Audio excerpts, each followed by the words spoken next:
welcome to a debate between the two major party candidates running for Utah's open seat in the United States Senate. My name is Bruce Lindsay, and it is my pleasure to moderate this evening's debate, sponsored by the Utah Debate Commission. This event, held live on October 9th, is part of the Utah Debate Commission's work to educate voters and to encourage the civil exchange of ideas. Candidates Mitt Romney and Jenny Wilson are here with us on the campus of Southern Utah University in Cedar City. They are competing for the U.S. Senate seat currently held by Orrin Hatch, who is not seeking re-election. During this debate, Councilwoman Wilson and Governor Romney will be responding to questions that I will ask, as well as questions submitted on the Utah Debate Commission website.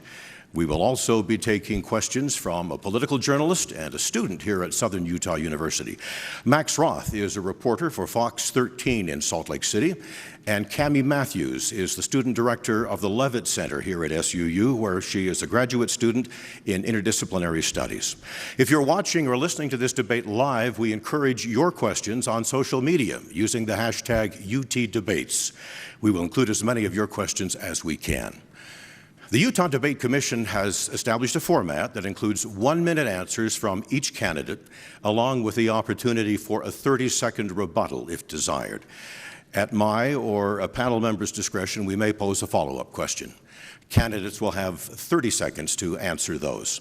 A coin toss this afternoon determined that Mitt Romney will respond first to the initial question, and then we'll alternate who answers first on the remaining questions throughout this debate. And by the way, having already referenced the candidates' current or former political titles, I will omit those titles from this point on this evening. So, Jenny Wilson and Mitt Romney, welcome to you. Let's get started. Let me stipulate that both of you have graduate degrees from Harvard University.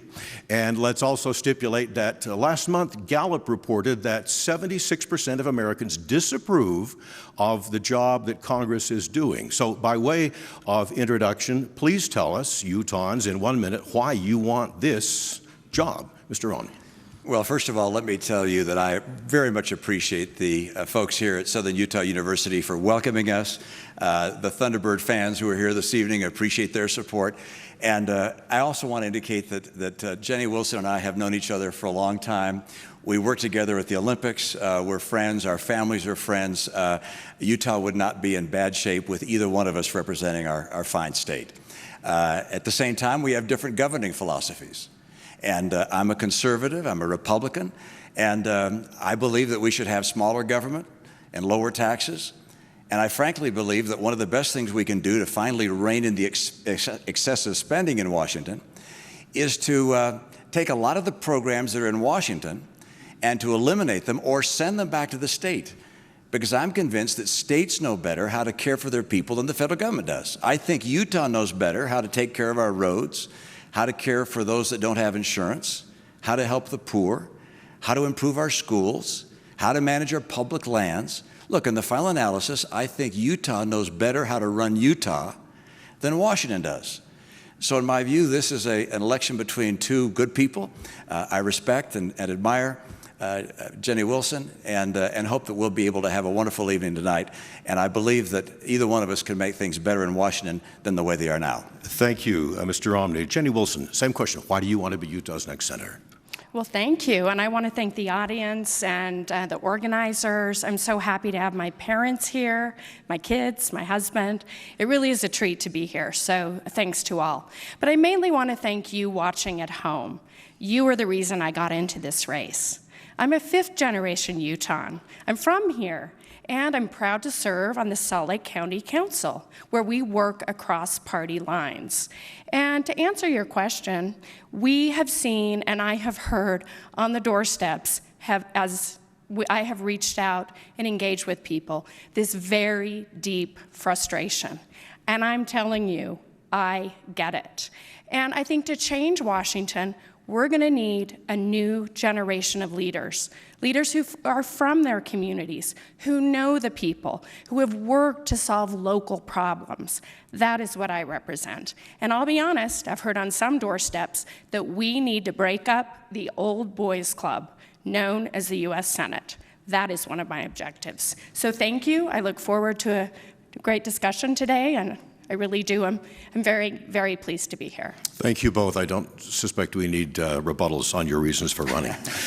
More than 1 in 5 Utahns now are in jobs that are tied to international trade. Nearly 90 years ago, there was a senator from Utah, Senator Smoot, who led a fight for import tariffs with the intent of protecting America's farms and factories. And those tariffs led to a trade war that most economists agreed turned the stock market crash into the Great Depression. But give one Utah senator credit for making a difference, all right? The question is, why has Congress ceded authority over tariffs to the president? And if you're not content with that arrangement, the status quo, what would you do as one senator from Utah to change that? Jenny Wilson. Well, good question. We know tariffs are hurting our pocketbooks. They're hurting our workers. They're hurting our ag industry. And I think we've just seen, frankly, too much agreement on many issues between this president and this Congress, and it's about time we change that. I think we've seen far too much willingness to let the president have his way on these things. And I wonder, when will the next shoe drop with this president when it comes to a very reckless policy? I'm going to share one example. Salt Lake County, I'm a county elected, we do budget adjustments on a very regular basis. And we not long ago had a budget adjustment for $2 million, our rec budget, on a new center. It was a $20 million center in Draper, a rec center. And that is unexcusable. We're going to see a big hit on our new airport, our international airport, as well as the new prison. And we're seeing the trickle down in the community. This needs to stop. Thank you. Mr. Romney. Bruce, this is an important question, and I'm one of those people who believes that trade is good for Utah and trade is good for the nation. We win when we trade, when there's a level playing field. But now and then we find countries that are not playing by the rules. And China has gotten away with, well, not literally murder, but China has gotten away with unfair trade practices year after year after year. And the president and a number of people in my party feel it's important to put some pressure on China to get them to come to the table and change some of their operating practices as it relates to stealing our intellectual property, taking companies that have technology and insisting that to come to China they have to give that property to the Chinese. This is simply unacceptable. And so the president has been using tariffs as a way to get people to come to the table. And the best result of that was what happened with the new NAFTA agreement.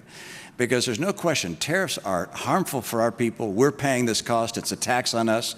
But by virtue of the talk about tariffs, he got Canada and Mexico to come together. And part of the result of the new NAFTA is we will be able to sell more dairy products into Canada. That helps our dairies like Gibson Dairy. That also allows us to sell more hay and wheat into Canada. These are going to create more opportunities for Utah farmers, and the Utah agriculture community needs that kind of help. Thank you. Let's move on with a question from Max Roth on our panel. Please, Max. Yeah, I want to ask about the federal budget deficit, which is ballooning under the current administration and the current Congress. The Congressional Budget Office says it's going to top $1 trillion a year by 2020. Now, Ms. Wilson, you say that the tax cuts that were recently passed are too favorable to the wealthy. Governor, you say we need to address entitlements, Social Security, and Medicare. I wonder, the two of you have talked about working so well across the aisle and working together. Ms. Wilson, would you agree if the governor's willing to say that he would take back those tax cuts on the wealthy, that you would consider raising the retirement age by a couple of years because Americans are living longer than they did when these entitlements were passed? Well, good question. And I had the opportunity to work for Bill Orton years ago, and he was a true deficit hawk. And that was the 90s. And since then, we actually have indexed Social Security. So we are seeing this upward incline in the ages right now. So I would be willing to go to the table and discuss everything that we can discuss, but not on the backs of our seniors and people in need. The wealth disparity right now in this nation is killing us. And this tax bill, I can't imagine adding $2 trillion additional dollars burden on people as a corporate giveaway, as you pointed out. You mentioned corporations benefiting. I have very deep concerns. Giveaways to the very wealthy, and I'm somebody who likes to find consensus. So everything's on the table for discussion, but not on the backs of our citizens. Well, I sure agree with that. We're certainly not going to change Medicare or Medicaid or Social Security for our seniors. For young people coming up, the program needs to be modernized to make sure it's going to be there for them. But we also have to be very serious about creating economic growth, because probably the most effective way of reducing the burden of our national debt is by having the economy grow so quickly that people are able to get better jobs, higher wages. As they get higher wages, they're paying more taxes.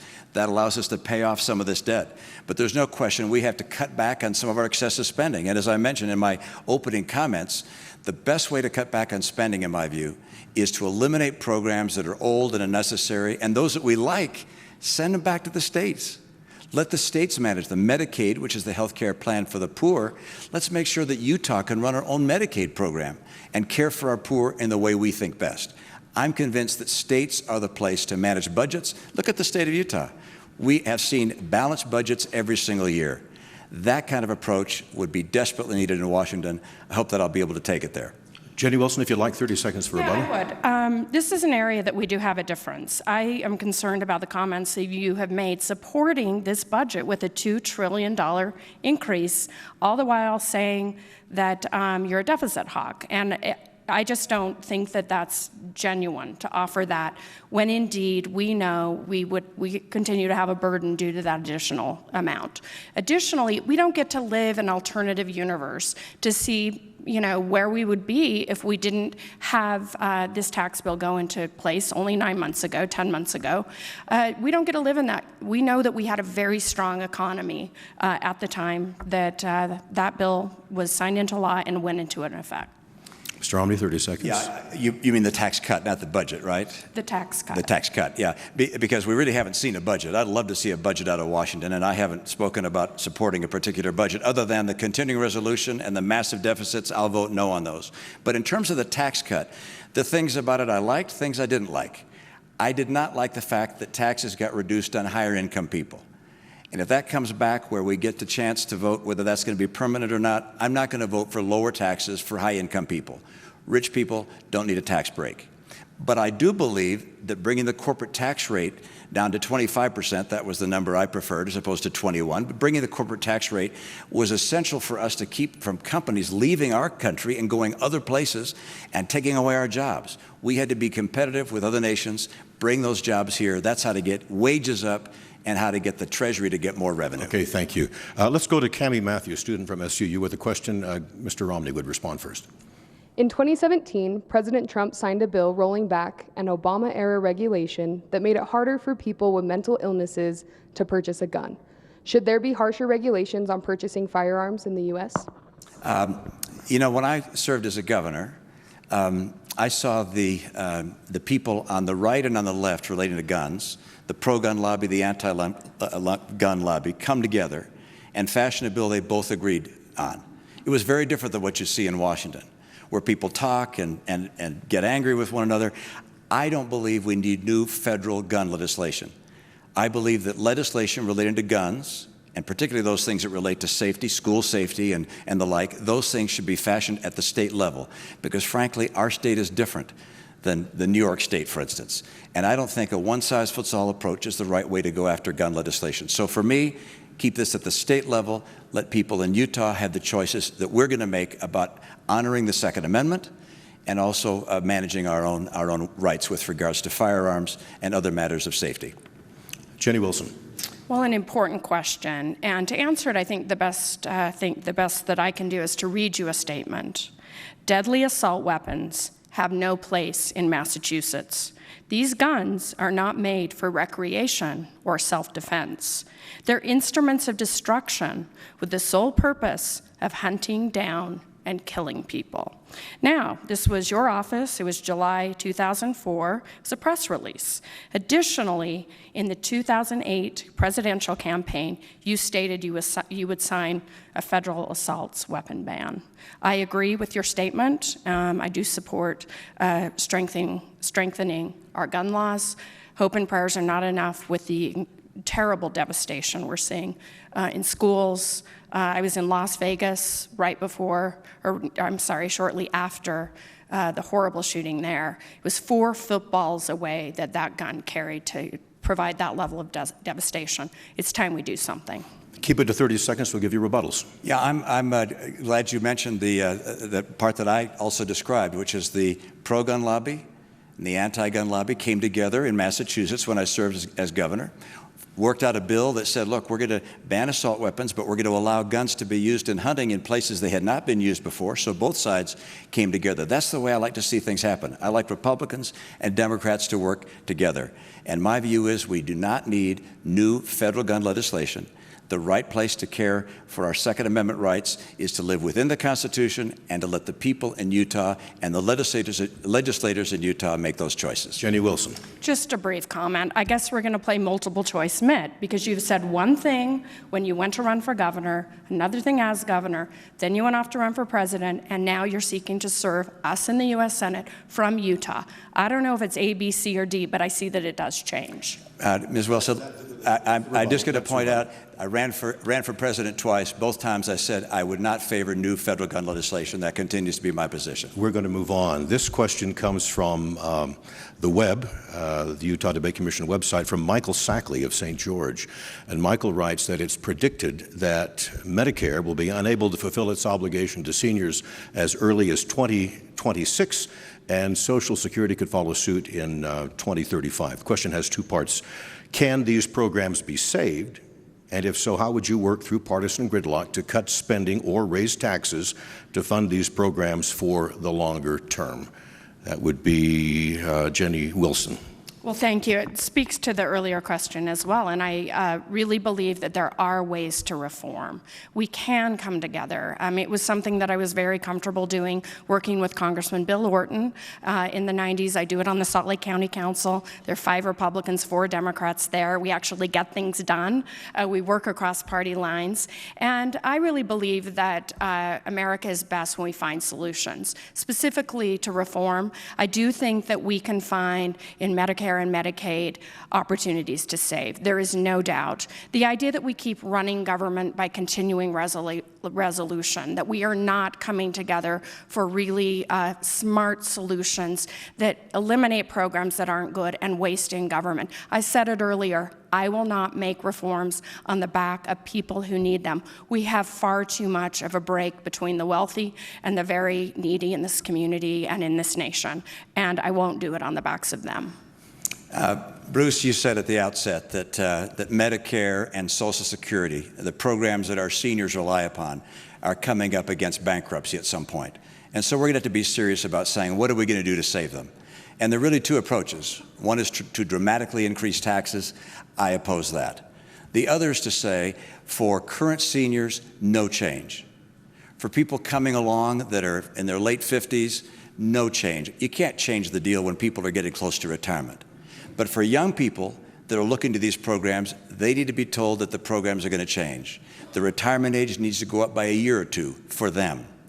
And the benefits for higher income individuals have to be lower. They can't grow as fast as they can for lower income people who need those dollars. You make those changes now, and we can save those programs from ultimate bankruptcy and preserve them for current seniors and for young people coming along to know that they will be there. We've got to be honest with the American people. And this is something that could be done with Republicans and Democrats. There's got to be the effort to reach across the aisle. I did serve as governor in a state where my legislature was 89% Democrat. We got a lot done. I know how to work with people that we don't always see eye to eye, but we found some common ground. You want a rebuttal? You want to move on? Let's move on. This question has been asked by a lot of people submitting a version of this question. The Constitution gives senators the duty and the power to approve or reject a president's judicial nominees. We've just witnessed that with the confirmation of Justice Kavanaugh. Many people have asked some version of this question, separate from the outcome of that party line vote. Were you satisfied with the process? And if not, are there any improvements to the judicial confirmation procedure moving forward that you, as a senator, could bring about? Mr. Romney. I'll mention what Chief Justice Roberts said, and that was that this process is awful. The process for confirming a nominee to the Supreme Court is simply a mess, and we saw it explicitly over the past several weeks, and frankly, even beyond that. I think both parties can be blamed for some of the abuse associated with this process. And believe that we have to have a process where everything is brought forward at the beginning that represents a challenge, where the FBI does a thorough background vetting that both parties believe has been complete, and that is provided to the committee before the process of confirmation occurs. We also have to have, in many cases, hearings held in private, so that accusations and counter-accusations and so forth are not going to cause someone to be so brutally affected in the public view as was Professor Ford, and for that matter also Judge Kavanaugh. This has become far too partisan. It used to be that we recognized that when you elected a president, why, that president was going to choose someone in their party or someone of their political instinct, and everybody got behind him, almost everybody. That's changed. We got to go back. Jenny Wilson. Well, I found the process heartbreaking. And again, having worked in Congress in the 90s, it was divided then. This was unbelievable. And I really felt frustrated, heartbroken. I think we could have taken more time. I don't believe that arrest investigation is going to lead, now that Judge Kavanaugh is soon to be confirmed, to a really steady next step within our country. So I do think that we can have the Senate come together and come up with a different round of rules. That's necessary. I felt, it was heartbreaking for her, a woman who had suffered something horrible in her past, to show the courage to step up, to come before that very intimidating body and answer some very personal questions in such a public way. And I also feel that the rushed manner in responding and the push to a quick FBI and not full FBI investigation was truly devastating. And we can do better. I think we need a new generation, again, who will step up, will join the reformers in the Senate and say enough is enough. How can we, with whatever point, whether it be a year, 2, or 5, we go about this again, do it with more respect, more understanding? Sure. So I'm hearing from both of you, broken and partisan and heartbreaking, but can you give any specific procedural changes in the Senate that you would espouse that would provide a framework and a structure to prevent that same kind of a scene happening again? 30 seconds, please. So yes, I think that the first thing to do is bring the Senate together, and perhaps there's a method where a select group of senators can be deputized with several appointed to go in and review initially some of, not just an FBI report, but also allow the witnesses to come forward first. And maybe that would allow a little more comfort than such a public display. So that's one thing. But I think it really speaks to the question of the Senate being willing to work across party lines again and come together. Specific preemptive remedies for this?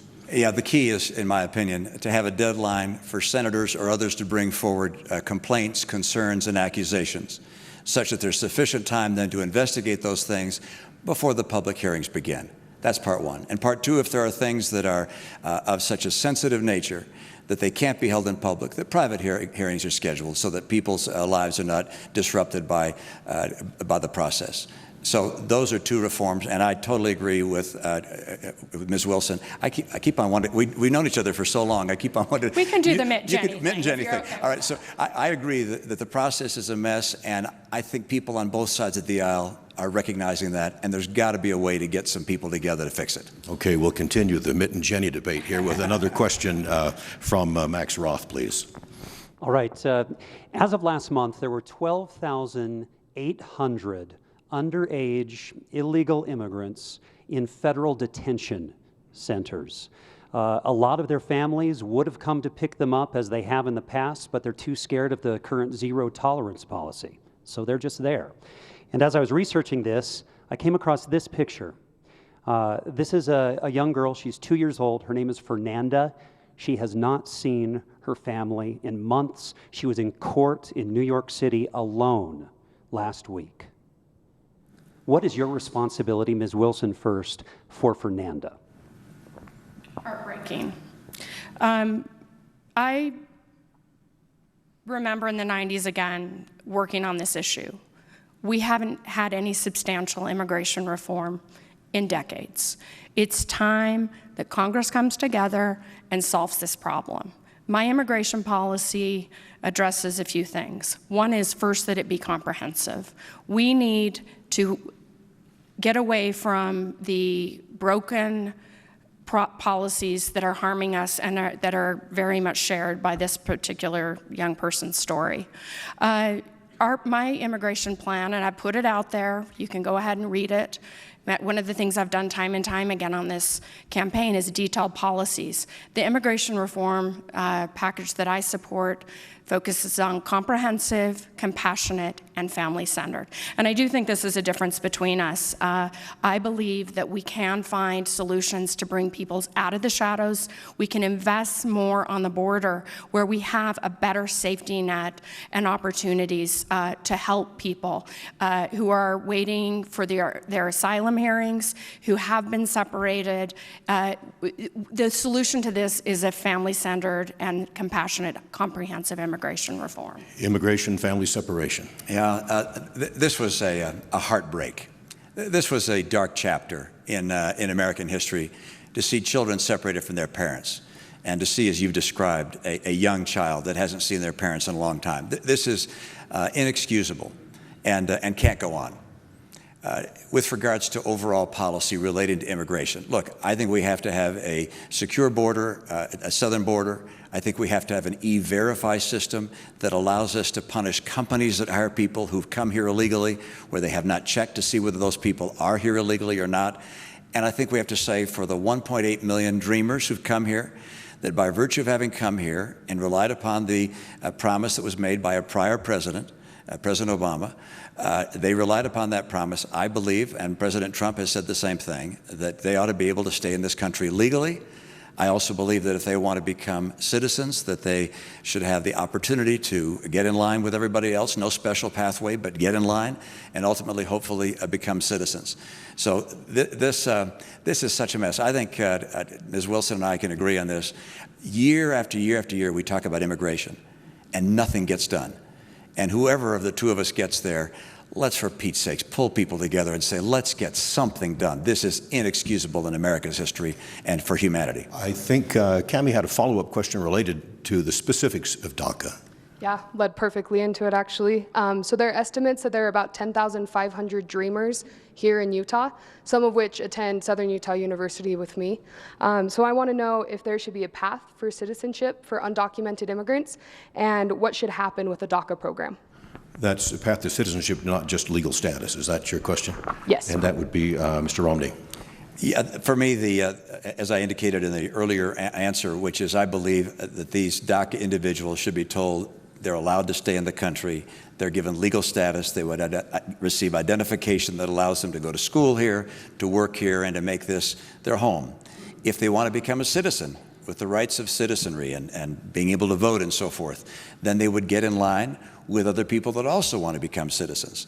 And of course, I would note that favoring, as I do, a system that rewards merit, meaning does someone speak English? Do they have some of the skills we might need, whether this is high-tech skills or just low-tech skills, working in agriculture, for instance, where we need people in dairies and so forth. People who have the skills we need, come on in, you move to the top of the line.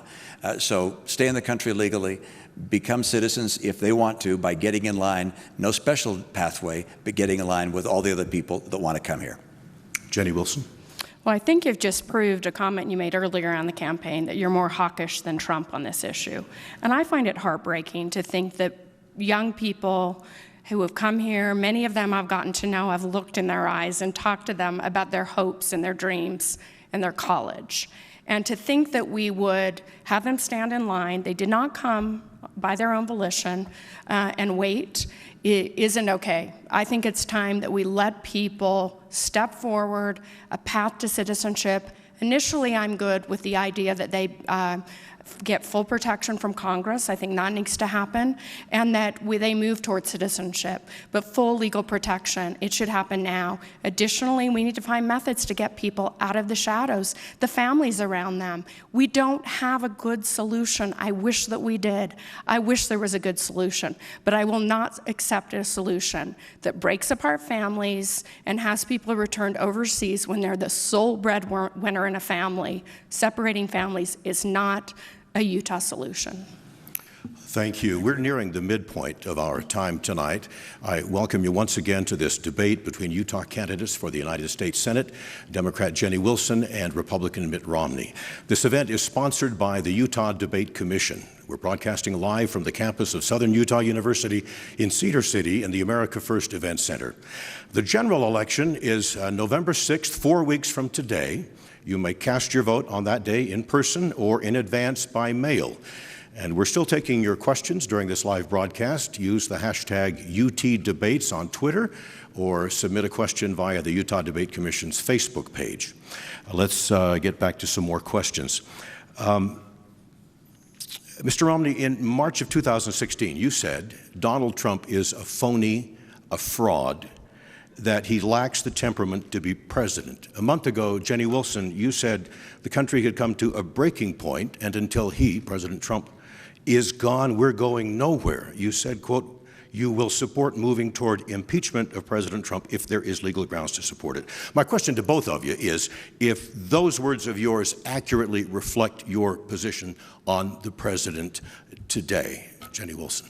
Well, thank you. I said if the Mueller report comes back with impeachable offenses, of course. I really believe when you look at the last month that we've gone through, and times prior to that in this nation, we are so divided. And when we have a president that ridicules people, that doesn't trust his own staff, his own cabinet, he will go in and call it an important summit on North Korea, yet basically turn it into a photo op. Yes, I have concerns. I believe and hope that the Republican Party will put up a different nominee. Indeed, if there are impeachable offenses, we see a lot of smoke around the president right now, that we would move towards impeachment. I don't have a crystal ball to see which scenario. I hope for a good Democratic Party nominee as well. I believe strongly this should be a limited presidency and to restore the beautiful nation that we have. I worry about my children and the next generation. We need to move forward. We're on pause right now with this president. Mr. Romney, is the president still a phony, a fraud? I don't think it makes sense to be talking about impeachment, not for a sitting president. What I do believe, and I'll describe how I feel about the president, which is that over the last couple of years, what I've seen is a number of things that, frankly, I'd have done if I'd have won, and some things I wouldn't have done. I wouldn't have backed out of the TPP, for instance. That was a trade agreement that I think would have opened up more markets for Utah agriculture, among other things. But I do agree with the tax plan overall. I also agree that the deregulation effort has been wise. I also think that the efforts that he took with regards to public land and reverse some of the extraordinary land grabs that were taken by President Obama and President Clinton, that was the right kind of move. There are, however, times when I think the president has said some things which I think are divisive or racist or misogynistic, and I will speak out about those things. I choose the things I'll say. I try and do it judiciously. I don't want to become a gadfly talking day after day about everything the president says day to day. I don't always agree with what he says, or with his tweets. But when there's something of great significance, then I will speak my mind and do my best to represent the values and feelings of the people of Utah. But I also believe that he is president and that he's doing a lot of things that are very helpful for our state, and I'll support him in those things. As a follow-up, what things specifically has the president done to redeem himself from your earlier judgment? I'm not going to characterize specifically my comment in that regard in the past. I'm going to talk about the future and where we're going at this stage. What he's done positively, in my view, is take action that has helped encourage our economy to add thousands upon thousands of new jobs, to allow us to have more markets to go into. We now have a new deal both with Canada and with Mexico. That's encouraging. On the North Korea front, I don't want to be too optimistic in that regard, but I think there are positive signs in that we're not seeing underground testing of nuclear weapons. We're not seeing rockets being sent to the Sea of Japan. So there may be progress there. So he's doing a number of things that I agree with, and frankly, not a lot that I disagree with. I've been concerned about the tariffs, to be honest, because I know they hurt a lot of families, a lot of businesses and employees. But I think as long as those are used to try and get better trade deals and get China in particular to play on a fair basis, that could work out well. So we'll see. But let me tell you, I call him like I see him. People know that about me. And if the president's right and on track, I'll be with him. If I think he's wrong for our state or for our country, then I'll let him know privately at first. And things that are divisive. Look, we're a very diverse country on a lot of bases. We have to come together as a nation if we're going to be strong. Okay, to follow up to you then would be the level at which you think there are sufficient legal grounds for you to pursue that eventuality you spoke of earlier. Are you talking about impeachment? the idea? As I mentioned earlier, I don't have a crystal ball. I'm not in on the inside information that the chief investigator is working through right now. All I can say is share what I said earlier. I have concerns. We're on pause right now as a country. We're either at war with each other, Democrats to Republicans, or we see chaos, and we don't know. I mean, I think all of us are aware that on a given day, we don't know what this president will do, whether it's another destructive tariff or whether it's the latest idea in foreign policy. But it's not the steady hand we have seen by previous presidents of both parties. And that's my concern. So yes, I am going to be supporting another nominee for president. I think the Republicans need to step up. I'm frustrated that this Congress, this all-Republican Congress, is not holding this president accountable. As you referred to earlier, there are a number of tools that Congress has, and they seem to roll over a little too often to make me comfortable. Thank you. Let's take a question from a viewer. This comes via Twitter from Bill Tibbetts. And Bill notes the nationwide housing affordability crisis is hitting Utah harder than many other states. Several members of the Senate have come forward this year with plans to address the housing crisis. Do you support any of these plans, or do you have a plan of your own? Jenny Wilson. Well, one of the great things about the federal government when it's working is it does supply some support to our local governments and our state. And we've seen that through HHS funding. And that's provided a platform to allow us at the local level to have some tax incentives for building lower income properties. I think it's critical that those programs remain intact. This question really speaks to something that's somewhat unique to Utah right now. We have so much growth in this community and this state. There's certain counties that the growth is just explosive and is really creating a lot of incredible opportunity, but some challenges. One of them being this area and the county to the south, my county, Salt Lake County. We know that if we don't fight for housing stability, we don't build more, we don't find local and state solutions along with those federal solutions, we're not going to get anywhere.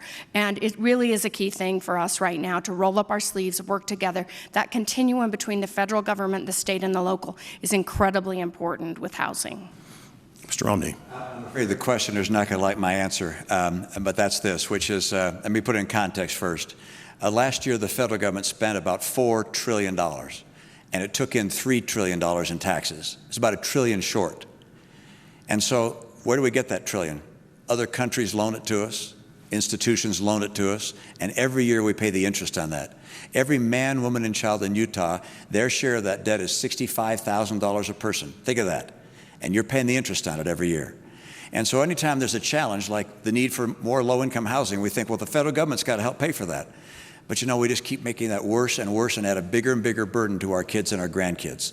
So my view is, with regards to most housing programs, let's take the dollars that have normally been sent to Washington for housing, bring them back to Utah, and let people in Utah make our own decisions, the people we elect. We only have 4 representatives, for instance, in Congress, out of 435 from Utah. If we don't like what they do, it's hard to get change. But if you bring those programs here and have the people in Utah able to vote and vote for things that we care about, then we can do a better job for our own people. Because housing programs that are going to work in Washington, D.C. or Florida are not going to be the kind of programs we need here. So more housing here, it relates to zoning, it relates to providing funding, and those are things I know something about. I want to make sure that we do a better job getting more housing for the people of our state. We'll call time there. Rebuttal, 30 seconds if you want. Well, I think we're playing multiple choice Mitt again. But when you look at the amount of money that you went and plead the federal government to give out when you were a candidate for governor of Massachusetts, it was extreme. There were comments made, we need more, we need more, we need more, and I'm going to be the one to go get it. And the thing about having the opportunity to run against a guy who's run for president a couple of times, it's out there. So you can go check it out. I'll tell you this.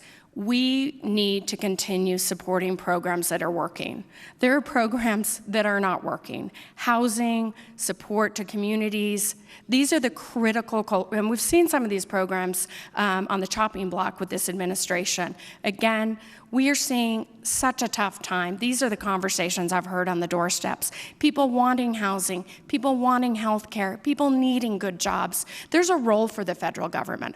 I just want it to be better. Let me admonish you, please, to stay with your times, 30 seconds. I'm happy if people really want to go back and look at my record as governor, but I wish it was as good as Gary Herbert's, but I tried. And Mike Levitz, whose arena this is named after him, but we balance the budget every single year as governor. We put in place over a $1 billion rainy day fund, and I cut taxes 19 times with the help of a Democrat legislature. We work together. And I don't recall asking for money from the federal government, but as a governor wants to make sure that you get your fair share. But I can tell you this, I'm proud of what we did there. I'm proud of what Governor Herbert and the Republican legislature is doing here. And I can tell you, as I go to Washington, my job is not to figure out how to get more and more money out of your pocketbooks to send to Washington, but instead to get Washington dollars back to Utah where they could be spent with far more efficiency and deal with the challenges we have here in our state. Question from a viewer via Twitter. Richard Waters asks, do you support question 1 on the Utah ballot, which would increase gas taxes to fund schools when there are hundreds of millions of dollars in potential revenue in state lands earmarked for education already? Mr. Romney. Well, I haven't really gotten into the promoting one or the other of the ballot initiatives. There are probably one or two I'll vote yes on, probably some I'll vote no on. With regards to question 1, which is devoted to education, that's something we care very deeply about. And our governor calls himself the education governor with real purpose for that.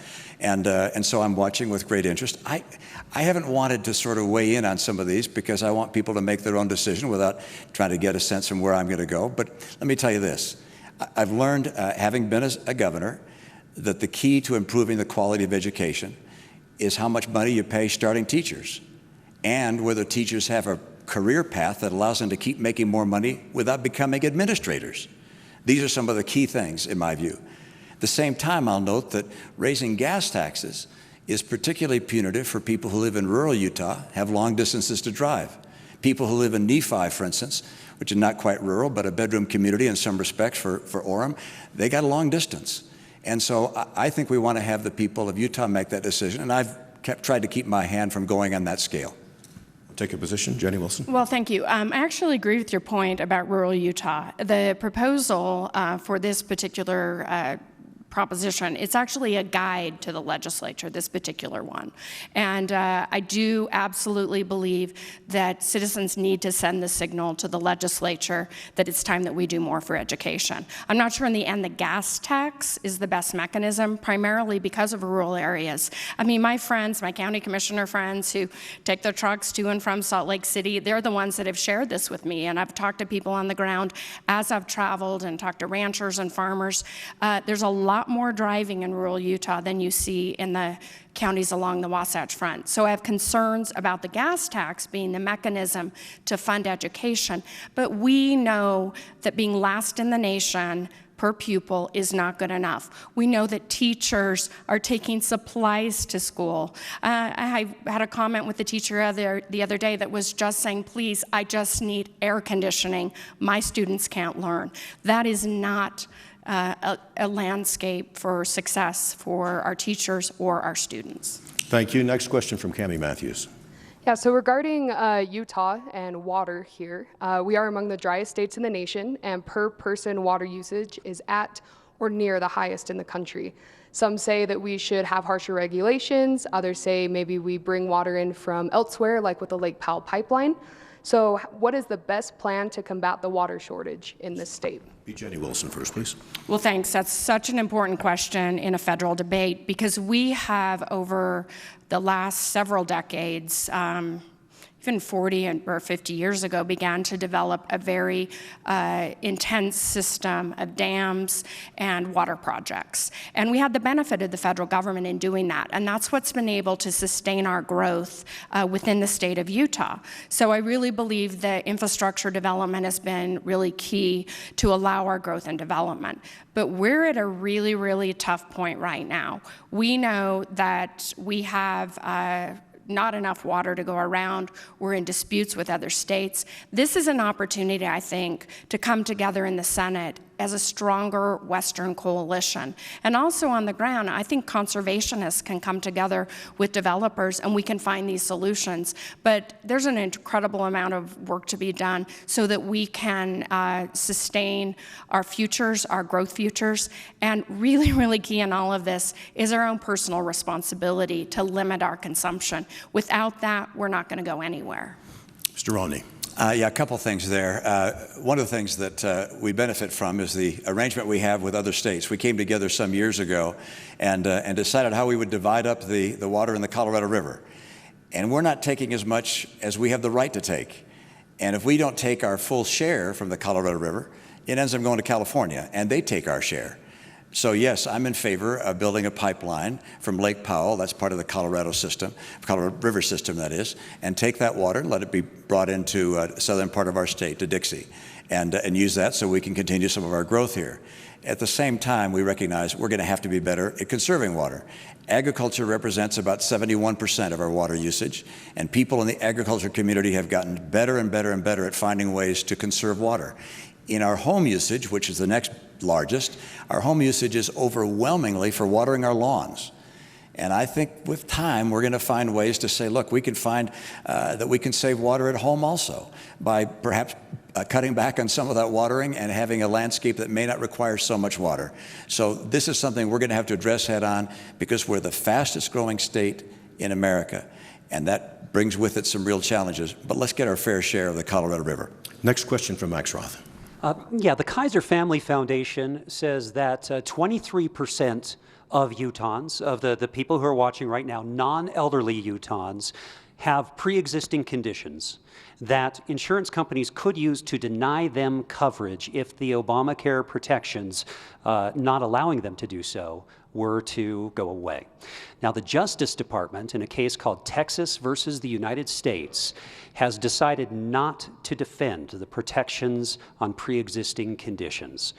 What do you have to say to all of the people who want their pre-existing conditions to not be a factor in whether they can get insurance? Mitt Romney. I hope Republicans and Democrats can come together and say loud and clear, we are going to make sure that everybody in America has access to good health care and they can get good health insurance, and that they cannot be denied health insurance as a result of a pre-existing condition. That is just an absolute rule, and I will fight for that, and I will not support any legislation related to health care that's going to strip people away from their health care insurance that they have or prevent people with pre-existing conditions from being able to get insurance and remain insured. Now, I think the plan that I put forward made more sense. I like the idea, by the way, when I was governor, I like the idea of states crafting their own programs to care for our own poor and to care for those people that don't have insurance. And I think you'll find some states do it one way, some do it another way. But one thing is bedrock. You can't knock people off insurance rolls, as President Obama did when he put in place Obamacare. And you can't say to people that have a pre-existing condition, you're not going to be covered. They have to be able to get insurance and then to maintain that insurance over their career. This is just bedrock principle. And so I'll note as well that a Republican plan coming up from the House, I think, is going to make it. If we have a Republican House and Senate, you're going to see us provide support for people who want to be able to buy insurance, who are making $75,000 a year and less. They're going to get something better than Obamacare. Jenny Wilson. Well, out of the corner of my eye, I can see my son. And I can tell you, the hardest day for me and my husband years ago, and he's so healthy and happy now, but at 6 months old, he needed open heart surgery. We were shocked. We had insurance. We lived very close to one of the best hospitals in the nation, Primary Children's Healthcare. We were supported by family. I cannot imagine a family going through what we went through without health care. I will fight for good health care coverage as your senator. I will have your back. And I can tell you this, the Affordable Care Act, it was flawed. There were issues that needed to be changed. When John McCain had that heroic downvote, that was a critical moment for our history, because I cannot imagine the chaos of starting over the next day with no safety net, with all of the expansion, the people that had come on. And there are two things that have to remain in place as we go about comprehensive health care reform. One is keeping people on their parents' health care until they're 26 years old. We have a lot of missionaries coming home here in Utah. We have people starting their careers a little late because of that and other reasons. Because we are approaching the end and you've exceeded your time here. In fact, let's do kind of a lightning round to try to meet our end time. In 30-second responses each, tell us in 2018, what is our greatest national security threat today? Well, excuse me, I'm sorry. Be Jenny Wilson. Okay, I'm sorry. Please keep it to 30. Okay. Well, there are many. We know what they are. North Korea, we have challenges even still in Afghanistan. We know there are very, very serious concerns in Iran. The challenge that we have is balancing out our national security, our great defense budget, with diplomacy. Right now, we need diplomacy. We're missing that with this president. Mr. Romney? Of course, there are the ongoing concerns about a nuclear Iran and a nuclear North Korea. Progress hopefully is being made on those fronts. But longer term, the real challenge comes from China and from Russia, two authoritarian states that have a lot of missiles aimed at us. China's becoming an economic superpower, already is really, and will become even stronger militarily. Both of them are investing enormously in their nuclear capacities as well as their conventional military capacity and space capacities. So we're going to have to be serious about our commitment to national defense and making sure that we continue to have the lead which we've always enjoyed. Okay, thank you both. We've reached the end of the time allotted for you to respond to our questions, and we'll now move to 1-minute closing statements. Prior to airtime, it was determined that Mitt Romney would deliver the first 1-minute closing statement. Well, I've enjoyed the chance to speak with you this evening, and hopefully you've gotten a perspective of both of our views. You're electing one of the two of us to a 6-year term. It's the longest term that we have in our country that you get the chance to vote for. And that really means that the issues that we face today are probably going to be different than the issues that we're going to face 4, 5, and 6 years from now.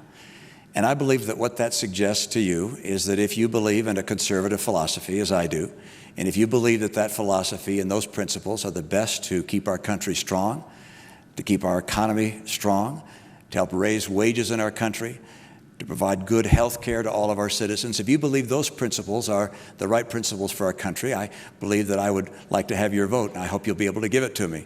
And by the way, just to underscore how successful those principles have been, not just for our country, but also for our state, recognize that conservatives who run the state for some time have the fastest growing state with the lowest unemployment in the country. Thank you. Jenny Wilson. Well, thank you.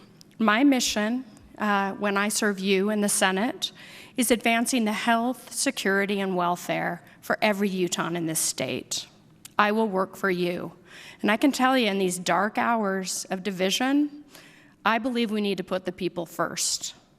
I want to thank you. You've opened me, many of you brought me into your homes. You've invited me into your workplaces. We've had amazing conversations. It's meant a lot to me. And I'm more and more convinced now that we do need that new generation of leaders who will put us first. That's what I offer. I thank you for this journey. It's been an amazing journey for my family. It's been an incredible journey for me. And I look forward to the next couple of weeks. And please vote. For those of you who choose my opponent, he's a great guy. I enjoyed my time working with you. I do hope you choose me because I am from this state. I'm committed to it, and I will serve you. Thank you very much to Jenny Wilson and Mitt Romney for their time this evening. Also,